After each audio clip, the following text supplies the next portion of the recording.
Arizona Congressman Trent Franks, who is a member of the House Freedom Caucus, the group that could ultimately try to oust Ryan from his speakership after the election. Welcome, sir. Thank you, Carol. Good to be here. Nice to have you here. You heard what Jason Chaffetz said. 19 days ago, he says, for the sake of his wife and daughters, he just could no longer endorse or support Donald Trump. And now he says he's going to vote for him. For many Americans, that doesn't really make any sense. Well, you know, Carol, it seems like all of us in the political world want somehow to sound more civilized than our contemporaries. And that would be fine in those times when maybe civilization itself is not at stake. I have great personal respect for Paul Ryan and even Jason. But the fact is, in my mind, that I've expressed bitter disappointment because I believe that Republicans who, by commission or omission, do anything to increase the chances of Hillary Clinton becoming president of the United States, put our children on a path, I believe, to nuclear terrorism, to national bankruptcy, and to the complete abrogation of the United States Constitution, which we as members of Congress swore before Almighty God to uphold, to support and defend. So when you say civilization is at stake, you know, with President Hillary Clinton, civilization would be at stake? Well, I just mentioned the 3 points that I think were of most significance. That, you know, I have 8-year-old twins, and I think that they very easily, under the effects of a presidency by Hillary Clinton, could see their Constitution abrogated completely. I think that's a probability. I think it's very likely that Iran gains nuclear weapons and completely upends the world map in ways that are more frightening than I can articulate. And I think that it puts us on the path to national bankruptcy. Those are civilizational components in my mind. So for Republicans like Paul Ryan, let's say, he said he's no longer defending Mr. Trump. He's not endorsing him. So in your mind, since well, you guys hold the power in your hands for his speakership, is he in danger of losing it? I would say simply this, that some of the things that Donald Trump has said are absolutely indefensible. Everyone knows that. He knows that. But the fact is that Hillary Clinton, he's made those statements in the backdrop of a lifetime of Hillary Clinton doing for deception and corruption what Stonehenge did for rocks. And Hillary Clinton are the last people on this planet that have any credibility to attack anyone for disrespecting women. And I just think that we need to keep an eye on the big picture here. Donald Trump is having major problems with women voters, and that includes Republican women voters. They are really concerned about what he said on that bus with Billy Bush. They are concerned. There's no doubt about that. By continuing to throw your support fully behind a man who says these things that upset so many women, isn't the Republican Party in danger of alienating women for good? I truly believe that to put Hillary Clinton in the White House is to do the worst for women in the long run. I believe that with everything in me. And I have to tell you, with all due respect, Carol. Women think, though.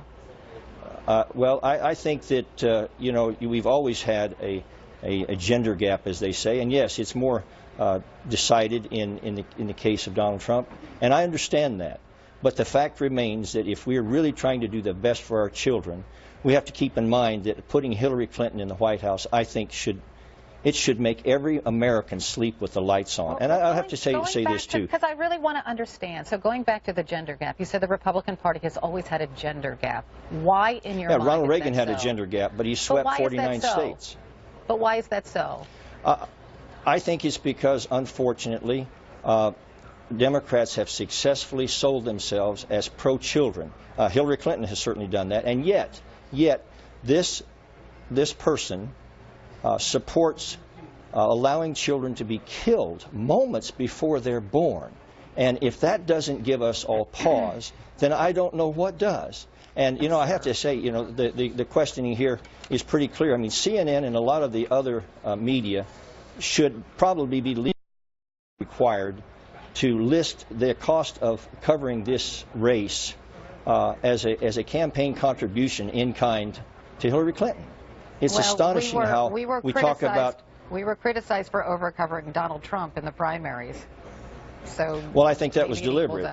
We now have media collusion with the campaign that we have emailed that back up that the media was deliberately trying to elevate Donald Trump. I want to concentrate on women, because I have talked to many Republican women who are sorely disenfranchised this time around with the Republican Party, and it's because of Donald Trump. So what do you say to those women to bring them back in the fold, that make them think that the Republican Party cares about them? I guess I would say something like this. If someone comes to your house when it's burning down with everything you love inside, and the firemen get out and do everything they can to put the fire out, to save what you love, sometimes they may say things, they may talk crass, they may use terrible language, and that's unconscionable. But the reality is, you got to look at the big picture. If someone's trying to save everything that you care about, then I think women, if they care about their children in the future, well, I suggest that they're right. I've never tried to defend that.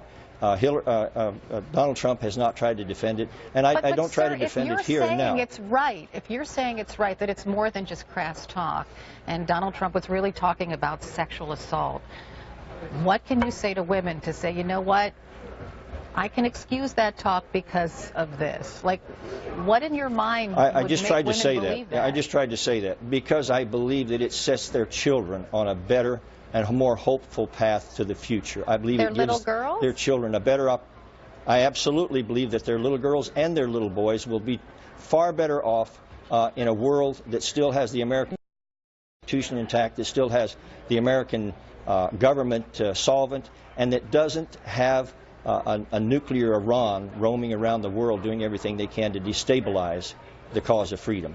And I'll just say to you, one of the main reasons that I support Donald Trump, and it's not because of the things that he says and does at times, but it's because, to paraphrase Ronald Reagan, I don't want to spend my sunset years explaining to my children what it was once like in America when men were free. I'm trying to look beyond that. A statesman looks to the next generation, not just to the next election. You don't think, I believe that men will be free if Hillary Clinton is in office? I think freedom as we know it will be severely damaged because I think the Constitution will be abrogated by the Supreme Court justices if she puts on the Supreme Court. I want to talk a little bit about Paul Ryan before you go. Is his speakership safe? I think at this point it is. Paul Ryan is dealing with an equation where the Senate rules create a constant wedge in the House, and the media is derelict for not explaining that to the country, because there's a complete lack of accountability in that area because people don't know what's really happening there. So I think Paul is dealing with that equation. It's difficult to deal with for anyone. And I just hope that whatever we do going forward, that it's about doing what we've promised the American people, that we would support and defend the Constitution and do what was right for the future of our children. Will Paul Ryan, sir, have your support after the election? I have to see who is running. Right now, Paul has both my support and my respect.